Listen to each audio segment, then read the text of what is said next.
Assalamualaikum warahmatullahi wabarakatuh. Pada kesempatan kali ini kami akan mempresentasikan materi tentang Control Objective for Information Technologies atau yang disingkat COBIT dari kelompok 2. Sebelum itu kami ucapkan terima kasih kepada Ibu Iin Seprina, MKOM, atas dosen pengampu dari mata kuliah IT Audit pada di semester 6 kali ini. Di sini nama kelompok kami yaitu ada Briandi Triputra, saya sendiri dengan NIM 1914-185, ada Silvianti 1914-176, ada Irfan 1914-128, ada Agung Laksono 1914-123, dan ada Rizky Ramadhani 1914-173. Oke, untuk materi kali ini akan dijelaskan oleh Silvianti. Baiklah, saya akan menjelaskan tentang pengertian COBIT atau Control Objective for Information Technology. Adalah kerangka kerja TI yang dibuat oleh ISACA, Information System Audit and Control Association, untuk tata kelola dan manajemen TI. Framework ini dirancang untuk menjadi alat yang mendukung tugas manajer dan digunakan untuk menjembatani kesenjangan penting antara masalah teknis, risiko bisnis, dan persyaratan kontrol. Baiklah, materi selanjutnya akan dilanjutkan oleh Irfan. COBIT 1. COBIT pertama kali dirilis oleh ISACA pada tahun 1996. Pada mulanya desain sebagai perangkat tata kelola untuk membantu auditor keuangan dalam mengarah perkembangan divisi IT, disebut sebagai COBIT 1. COBIT 2 dirilis pada tahun 1998.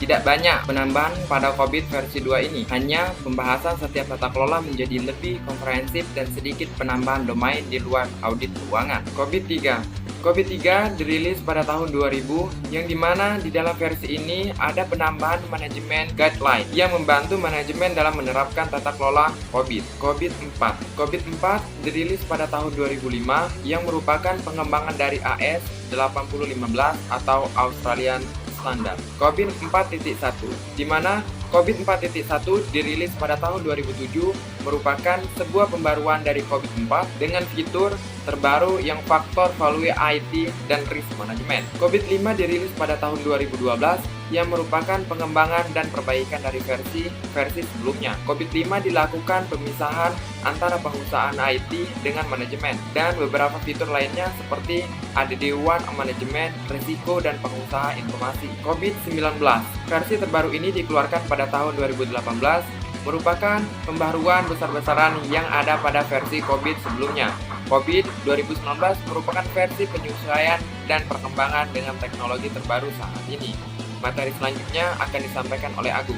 Komponen Control Objective for Information Technologies atau COBIT. Yang pertama ada framework. IT membantu dalam mengatur tujuan tata kelola IT dan membawa praktik dalam proses dan domain IT sambil menghubungkan persyaratan bisnis. Yang kedua ada Process Description. Komponen ini adalah model referensi dan juga bertindak sebagai bahasa umum untuk setiap individu dalam organisasi. Deskripsi proses meliputi planning, building, running, dan monitoring semua proses IT. Yang ketiga ada Control Objective. Komponen ini memberikan daftar lengkap persyaratan yang telah dipertimbangkan oleh manajemen untuk kontrol bisnis IT yang efektif. Yang keempat ada Maturity Model.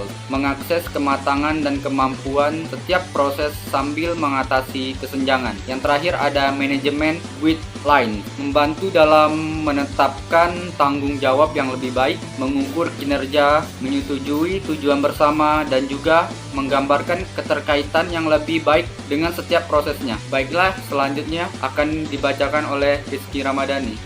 Kelebihan Control Objective for Information dan Related Technology. Kelebihan COBIT lebih efektif dan efisien, berhubungan dengan informasi yang relevan terkait dengan proses bisnis, integritas, ketepatan, dan kelengkapan informasi yang diberikan, dan proteksi terhadap informasi sensitif dari pihak yang tidak bertanggung jawab. Kelebihan COBIT lainnya yaitu 1. Mengikuti standar internasional yang sudah diakui dan teruji. 2. Efektif dan penerapan tata kelola, mengikuti perkembangan teknologi itu sendiri. Kemudian kekurangan Control Objective for Information and Related Technology. Kekurangan dari COBIT yaitu hanya berfokus pada kendali dan pengukuran, tidak memberikan paduan implementasi operasional. maka perlu mengadopsi berbagai kerangka kerja lain seperti ITIL atau Informasi Teknologi Infrastruktur Library, dan kerumitan dan penerapan kekurangan lainnya, yaitu 1. Membutuhkan biaya yang mahal dan dalam penerapannya. 2. Sistem yang kompleks. Baiklah, kesimpulan dari COVID merupakan kerangka panduan tata kelola TI dan atau bisa juga disebut sebagai alat pendukung yang bisa digunakan untuk memenuhi kebutuhan dan bagaimana teknis pelaksanaan pemenuhan kebutuhan tersebut dalam suatu organisasi. COVID dikenal luas sebagai standar internasional untuk kerangka kerja tata kelola TI dan yang terkait dengannya. Baiklah, terima kasih telah menonton video materi Control Objective for Information Technology. Sampai jumpa lagi di video selanjutnya.